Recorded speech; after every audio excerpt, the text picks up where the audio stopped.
Hey everyone, I'm Sophia and this is SosheGames Show episode 1. Just a little bit of an introduction to the channel itself, what I'm doing at SosheGames, and to me, the developer of SuperComputer and my upcoming project Fracture. I want to talk a little bit about SuperComputer in this video.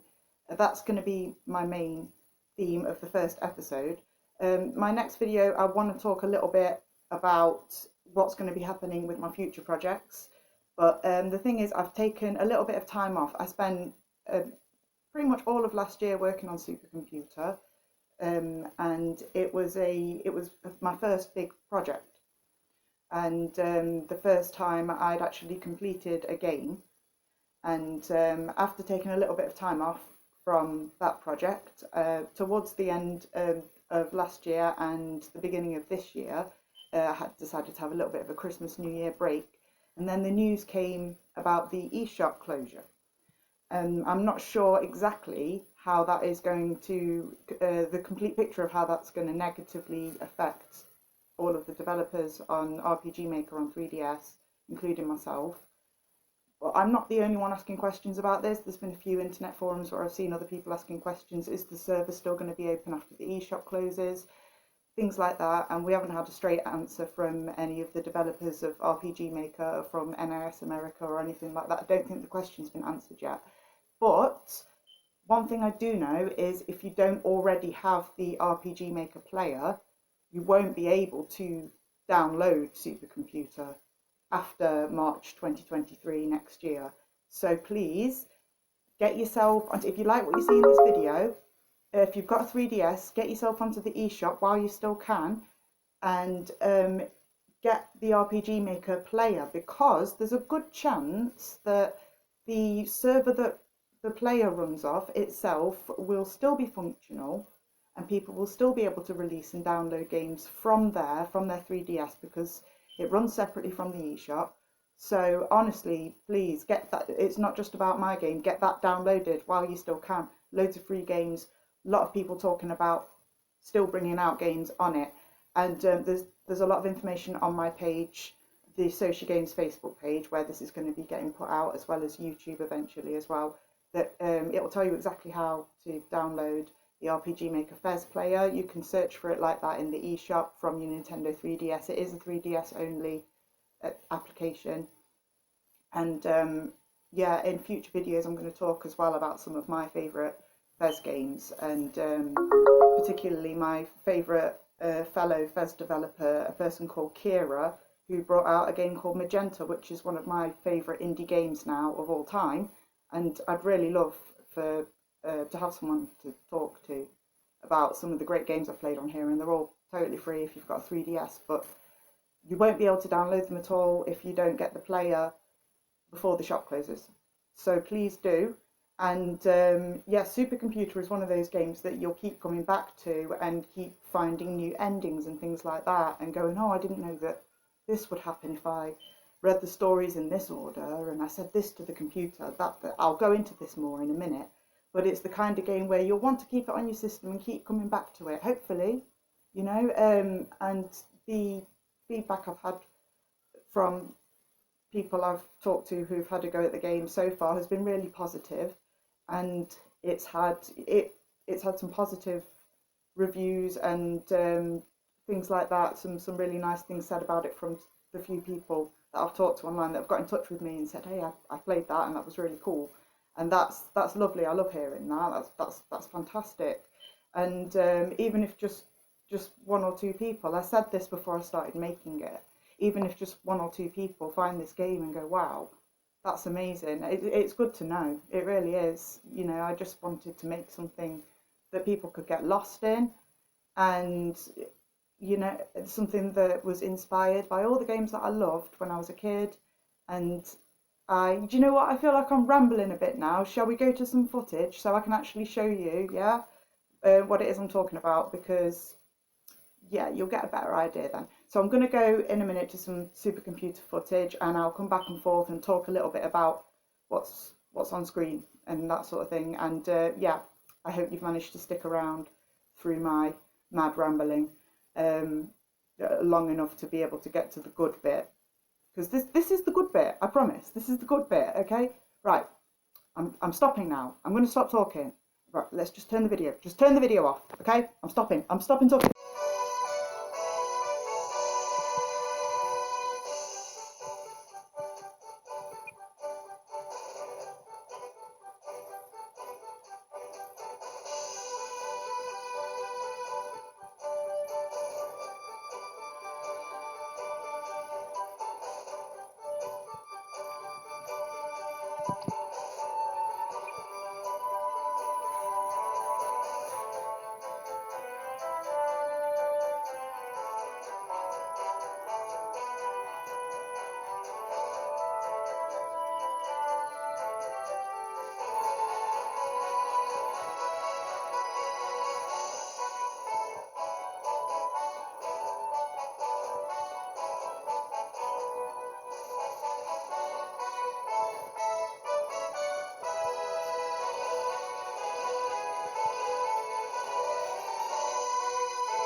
Okay, so now that we've had a little look at the game itself, I can tell you a little bit more about it.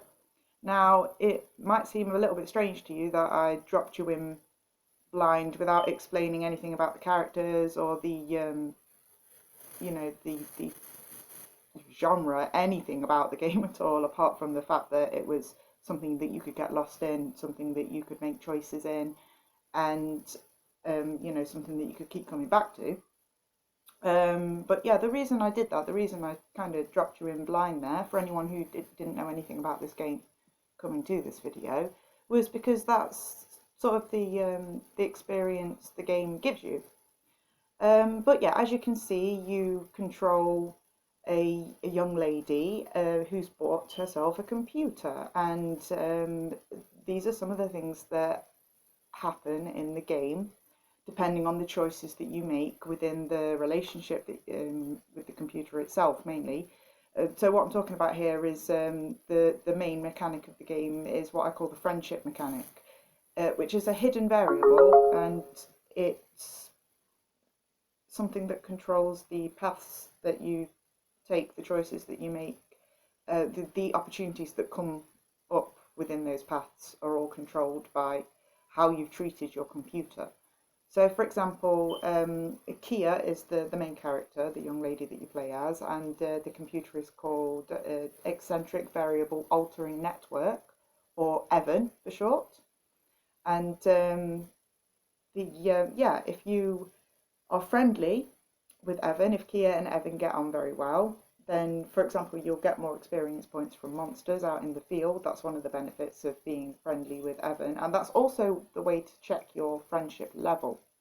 The amount of experience points you get from any single monster, it doesn't matter how strong that monster is your friendship level.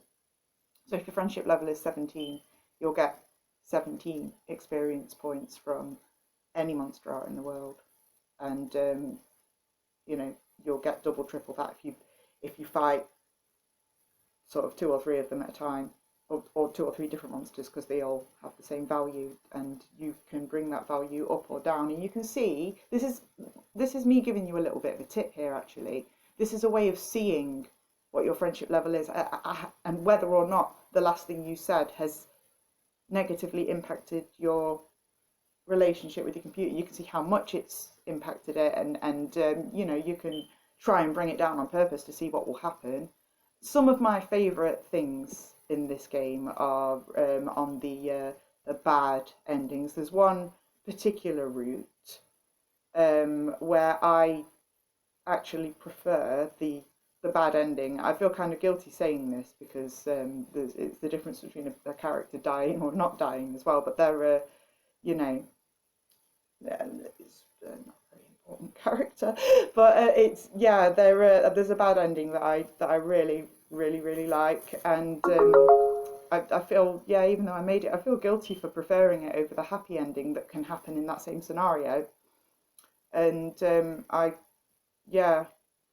I tried to actually compensate as well by putting an extra scene into the happy ending and making it a bit longer and more interesting, but I still prefer the bad one.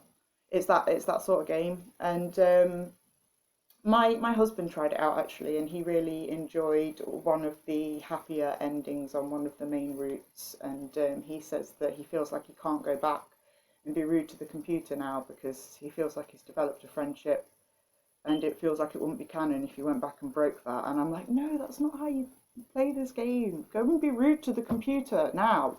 No, not really. But yes, you should. You should, totally. It's worth it. It's fun. And I'm not, look, do you know what? I'm not going to tell you how to play this game, okay? Because that would just take all the fun out of it. I'm just telling you not to be too, not to worry too much about the decisions that you make, because you know, it's really worth going back and seeing, oh, what will happen if I do this, or what will happen if I do that. And come on, we've all played games like that before. I really do feel like I've made a very good and fun and hangs together well sort of version of one of those kind of choose your own adventure story games, and I'm really pleased with it. And yeah, I'd love you to have a look. And I am wanting to talk a little bit more. I'll probably do this in future videos about the stories that I wrote for this game. There are 3 short stories.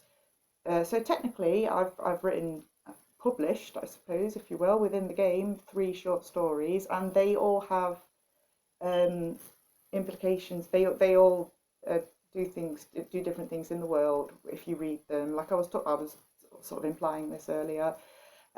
So yeah, have a go, have a look for the stories. There's a few of them that it's quite easy to figure out what ending you'll get, and there are 2 of them that are connected, Love and Hope. If you can find these 2 stories within the world, I highly recommend reading these 2. And the 2 stories themselves are connected as well. It's almost like a 2-parter. It doesn't matter what way round you read them though, but they're connected, and you don't get the whole story until you've read both of them.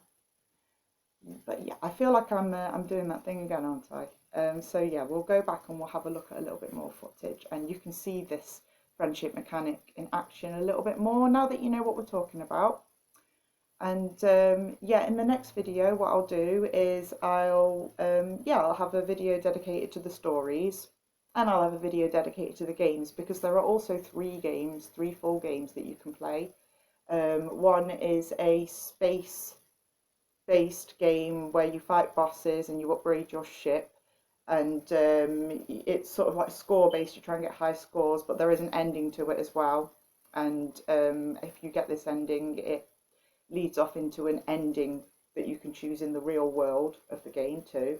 and there's a text adventure, and there's a mini game called Quest that is mainly there for leveling and for getting some secrets. And but it does lead off into some, if you play it in a particular way, it leads off into some of my favourite ending paths in the world of Supercomputer. And this sounds like quite a bit to take in. And I'm trying to balance promoting the game and not spoiling too much, which is why I dropped you in blind at first with some footage, and then I've backtracked a little and started to explain little bits here and there, which is what I usually do when I talk about this game, because I find it is actually quite a difficult game to talk about. People ask me, what kind of game is it? And I go,